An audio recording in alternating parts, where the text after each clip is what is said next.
Okay, make sure you are following along. You should have your name written down on your paper, your class, and the date on your paper. Please follow along. If I'm writing something, you're writing something. You should be used to this by now. Let's just get into it. Read number 1. Read to get the gist. Underline and read the first and last sentences. Skim the middle. Ask yourself, what kind of text is this? Get your brain ready to read. Okay, so we are going to skim or underline and read the first and last sentences. So each year, a few weeks before the Nobel Prizes are released in October, another award is given out by Harvard University.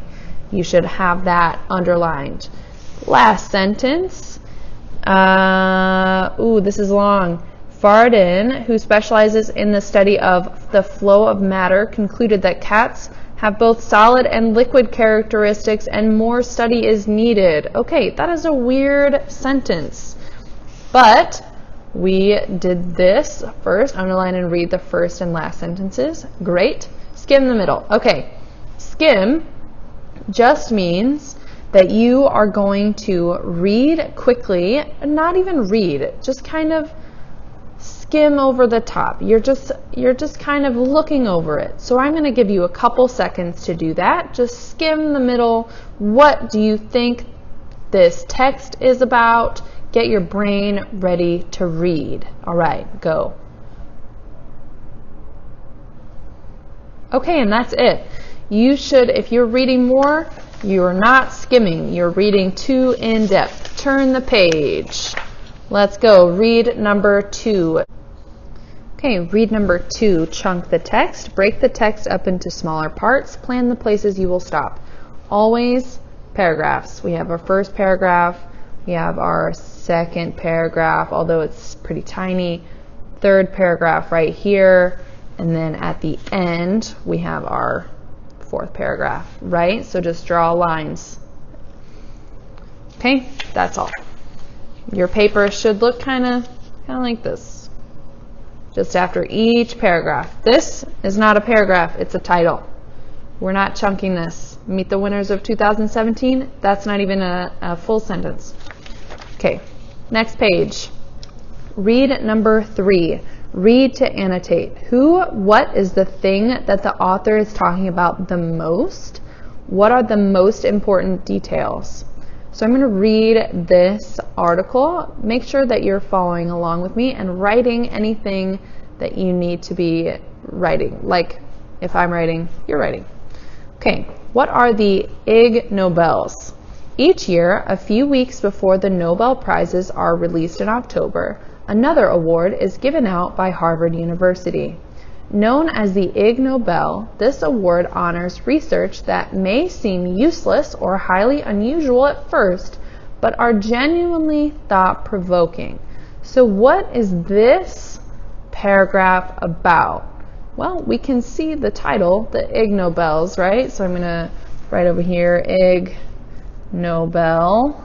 And what is the Ig Nobel? Like, we need to answer this question. What are the Ig Nobel? What are they, right? Before the Nobel Prizes, that's kind of important, but that's not the same thing as the Ig Nobels, right? Different thing. Are released in October. Another award is given out by Harvard University. Known as the Ig Nobel, this award, there's that word again, award, honors research that may seem useless or highly unusual at first, but are genuinely thought-provoking. I'm going to go out on a limb here and say the Ig Nobels are awards. And you can add some more detail here. It's given out by Harvard University. Given out by Harvard. Let's see. Yeah, you can write like may seem useless or highly unusual, but are genuinely thought-provoking. We could always write that down, but I think we have a good start here. Okay, next paragraph.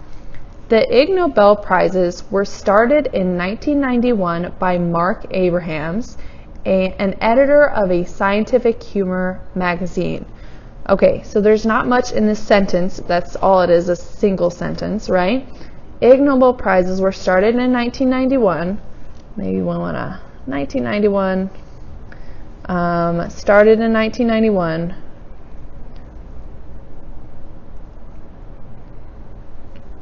That's a fact, right, in the sentence. And then by this guy, and I don't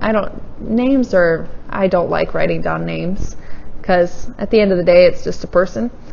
An editor of a scientific humor magazine. Now that seems important. Why wouldn't they just chop it off here? They could put a period here and just not have this, right? But they have this. So an editor started in 1991 by an editor of a scientific humor magazine. So in this paragraph, it said, may seem useless or highly unusual at first. So the research may seem useless, but it's genuinely thought-provoking. I'm thinking, may seem highly unusual, scientific humor magazine.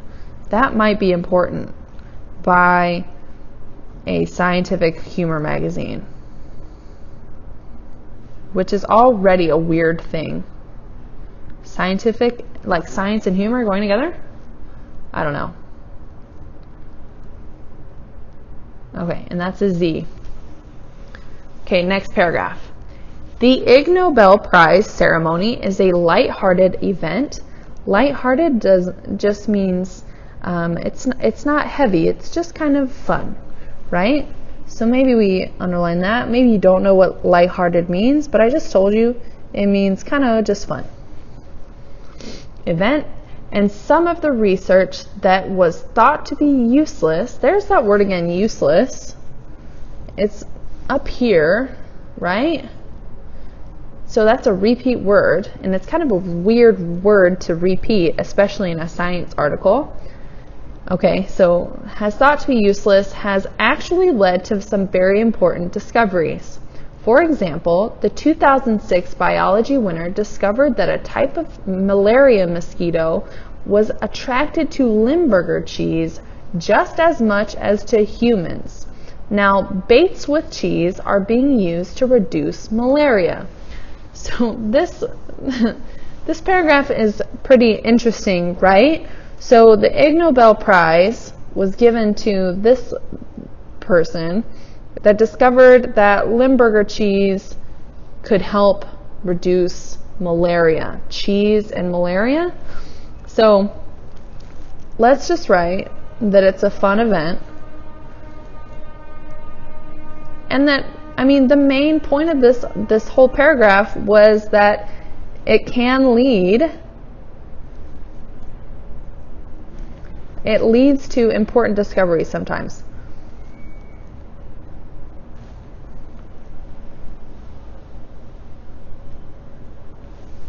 Right?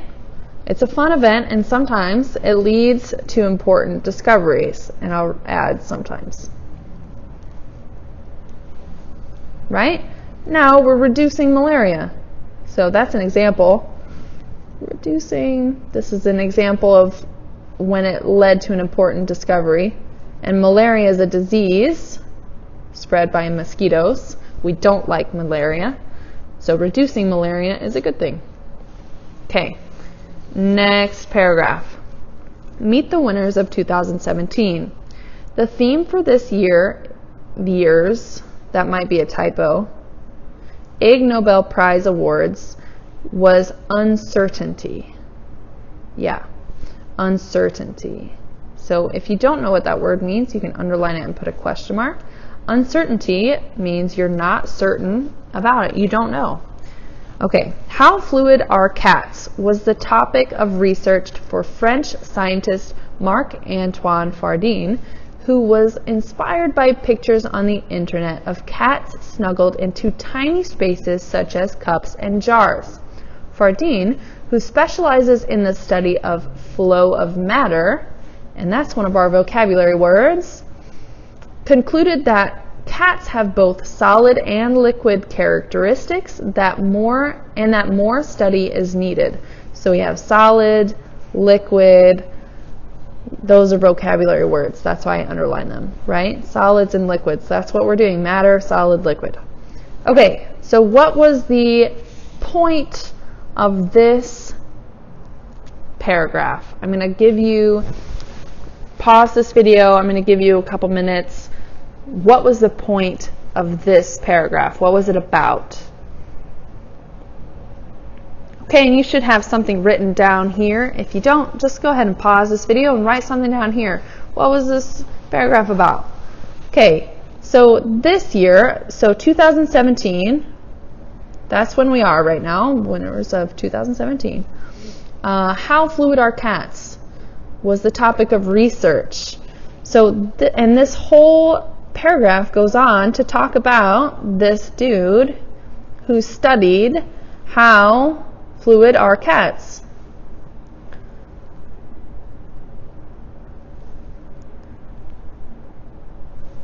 So, flow of matter concluded. Okay, so here's a good word, concluded, that cats have both solid and liquid characteristics. So there's your answer. How fluid are cats? Both solid and liquid properties.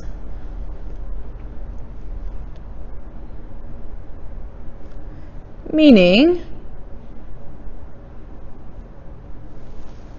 cats are both solid and liquid. Obviously, they have some liquid in them, but he means the actual cat, because the internet cats that are snuggled into tiny spaces such as cups and jars. If you put a cat into a jar, it's going to fill up the whole jar, right? It's going to become the shape of the jar.